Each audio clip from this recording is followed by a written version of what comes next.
Welcome back to the podcast. Today is a different show, as you'll notice from the introduction. This is my first time hosting the show, and my first guest is Ron. And as you all know by now, Ron always asks the same questions for first-time guests. So what's your origin story, Ron? What got you into comic books, and what made you a lifelong fan? I'm a Bronze Age baby, so a lot of the comic books that I started getting was around 1977. And lots of fans, whomever your age is, whatever you're reading as a kid, it's golden. No matter how crappy it is, and you look as an adult, these comics as a kid, they're just golden stuff. And back then, comic book pages were generally 17 pages. That was your story. And this was about the same time in 77, 78. DC started doing bigger formats. They had their giant format, which all of a sudden you had 34 pages for 60 cents. So for a kid, that was like comic book nirvana. And then they had their dollar format, which was 80 pages for a dollar. So I had these like really cool comics. So I was a big DC fan back then, but I remember getting certain comic books. One of the things that they used to have is comic books in a bag. They would have three comic books in a bag. You could see the front and the back, and you'd have to peel away the middle to see what that one was. And that was my introduction to a lot of Fantastic Four comics, and they were called Whitman's. How does it feel to be on the other side of the show, being interviewed instead of being the interview? I'd rather have people spotlight and be showcased and being on the other end, but you need the practice, and it's good for you. So today we're going to be talking about Zenescope Entertainment. I know you reviewed some of their books earlier this year for a show, and we recently spoke about Zenescope's recent series, Pooh versus Bambi, on another episode. But I don't think you've read a ton of Zenescope books, and I'm curious as to why. Are they just new on your radar, or what is it? There's this old Twilight Zone episode from the 60s, and it starred Burgess Meredith. He used to play the Penguin in the Batman TV show. Right. And the episode, he was a bookworm. He loved books. And the apocalypse comes, and he's the only one alive. So he's got these stacks of books that he's going to read. The punchline of that is he has to wear his glasses, and he breaks his glasses and now can't read books. So I would love to spend all day reading comic books, and in a given week, up to 100 comic books will come my way. And there's only so many hours a day that you can read a comic book. And even some of the stuff that I like a DC or a Marvel or an Image, I can't read them. The reason why Zenescope, like a lot of companies, one reason is the podcast. I'm always wanting to bring new comics in and check out new stuff. So I have in the past done a lot of DC and Marvel and trying to move away from that. But also when I was at the San Diego Comic-Con last summer because we were both on the Crusader panel, Zenescope was there, and I'm checking out publishers. And it was then that I decided I need to focus on Zenescope. They've been putting out, at that time, comic books for 20 years. So you've got an indie publisher who's been around for 20 years, and that says a lot for a company because there's so many companies that come and go. And excuse me, he's one of them that have been around for 20 years. I'm like, I got to pay attention to these people. And that led to me doing some reviews. And then you picked up that lame comic, Bambi versus Pooh. No, it was a really good fun taping. And we actually have some other Zenescope coming in the future. But it's just, I guess the bottom line is for the comic book industry to continue to grow, fans need to be reading comics outside of the latest titles, the hot stuff, the hot authors. We've got two different Zenescope books we're going to be talking about today. King Dracula and Killer Cobra, The Hunt Begins. I thought we'd start with King Dracula, if that's all right with you. So that this is perfectly fine. fantastic. So this is a Zenescope Entertainment comic. How familiar are you with Zenescope, their comics, characters, and creators?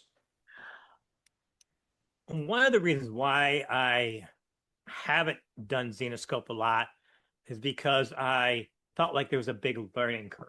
If you want to jump into the Energon universe over at Image, to me it seems like there's Transformers, there's G.I. Joe, and I was oh my gosh, it's convoluted, or I'm hesitant to dive into Spawn because I don't have time to read 1,000 different books and all this and figure it all out.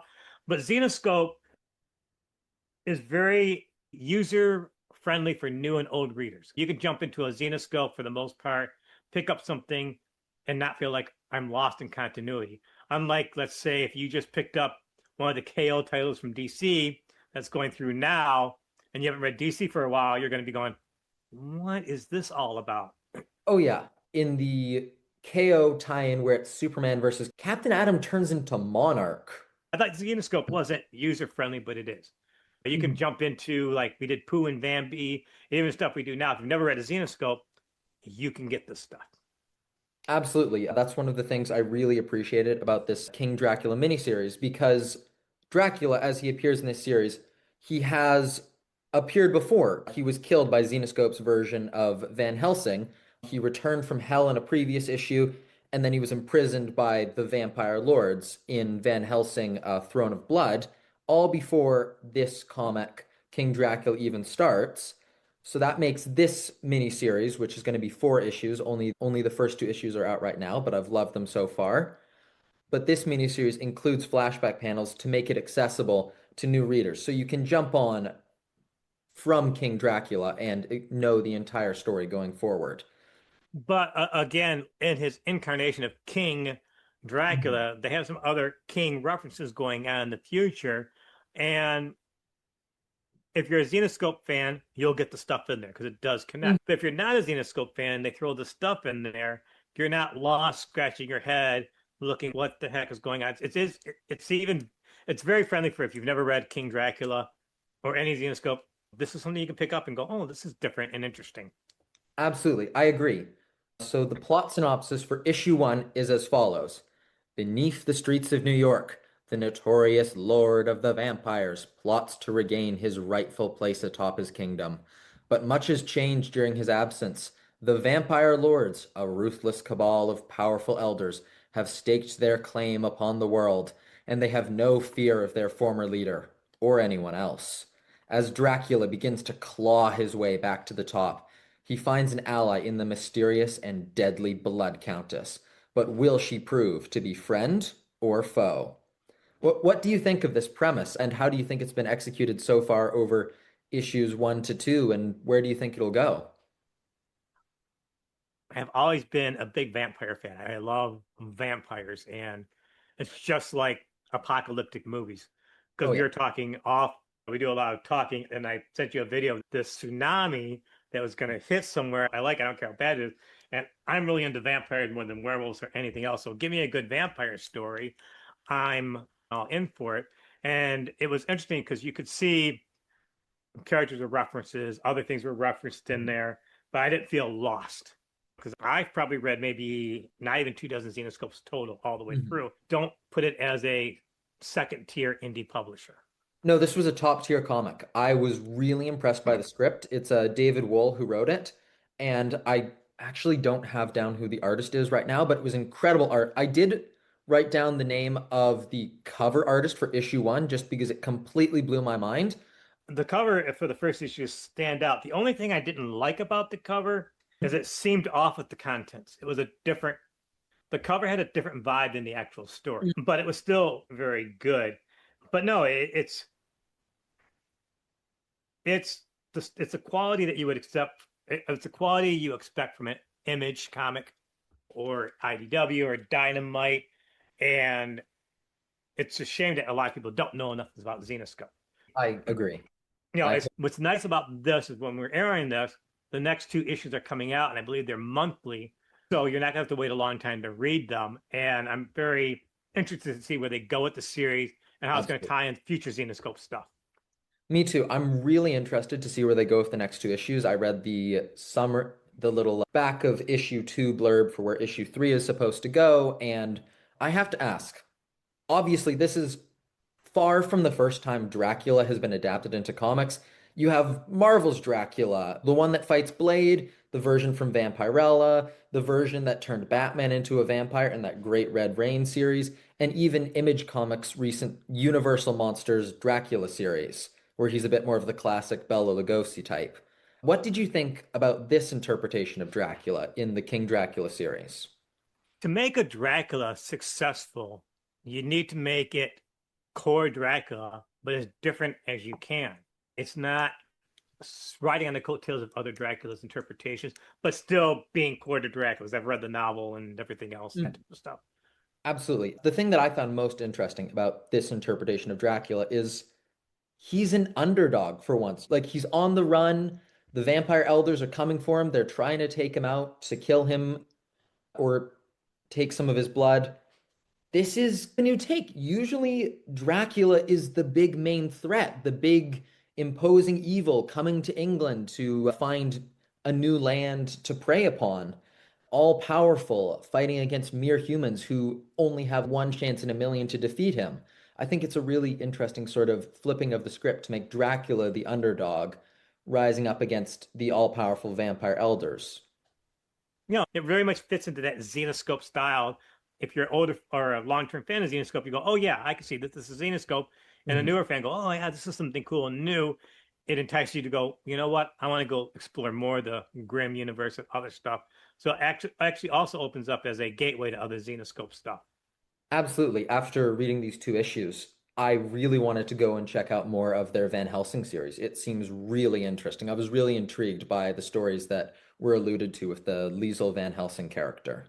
And in the back of the books, both of them, they have a Mhm. page spotlighting their other series. And I'm like, oh, I want to check this out. I'm going to check this out when I get time. But yeah, it's a good entry point into Xenoscope itself. Is there anything that, besides what we've talked about already, that really stood out to you about the first two issues of King Dracula?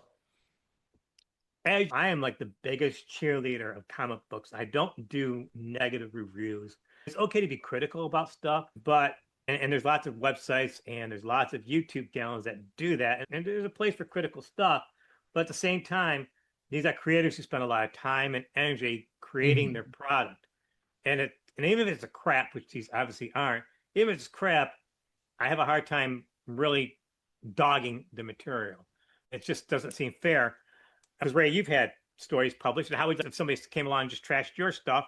It's interesting you say that. Like, I have gotten bad reviews on my writing before. I remember I once got something like a 1.5 out of 5 review of my comic, and it really knocked me for a bit of a loop. It was one of the first negative reviews I got.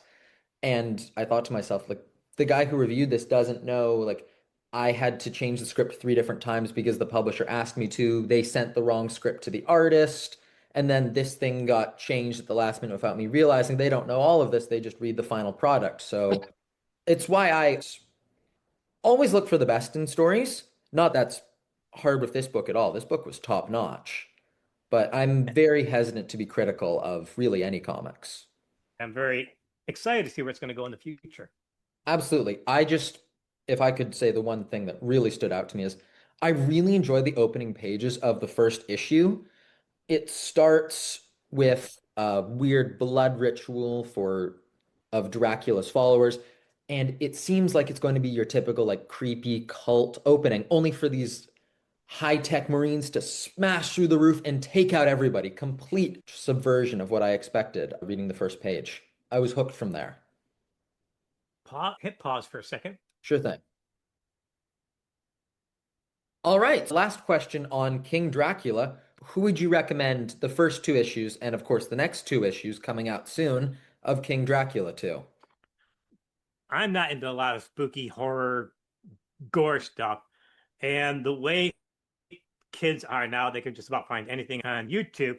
But for most Cinescope, even the most graphic stuff, I would say about ninth grade, so right around 14 years old. I would I have been think all over kids, this. yeah, I would think that any 14-year-old, any Zenescope would get it, understand it, and accept the horror Mhm. and everything that they have. Yeah, I'd say anyone over 14 kind of thing would absolutely love this book. I would have loved this book at 14. The first big like adult comic I remember reading at 14 was from that series 68. This is very much in a similar vein, would have loved it. I think really anyone who likes comics and vampire comics as well. Absolutely. And Yes. obviously, any fans of Zenescope or the Grimm Universe, this is another essential chapter in it, but also a great jumping on point. I guess that pretty much concludes our discussion on the terrific first two issues of King Dracula, now available from Zenescope Entertainment, with the third and fourth on the way soon. Thanks so much, Ron, for letting me interview you about this great series.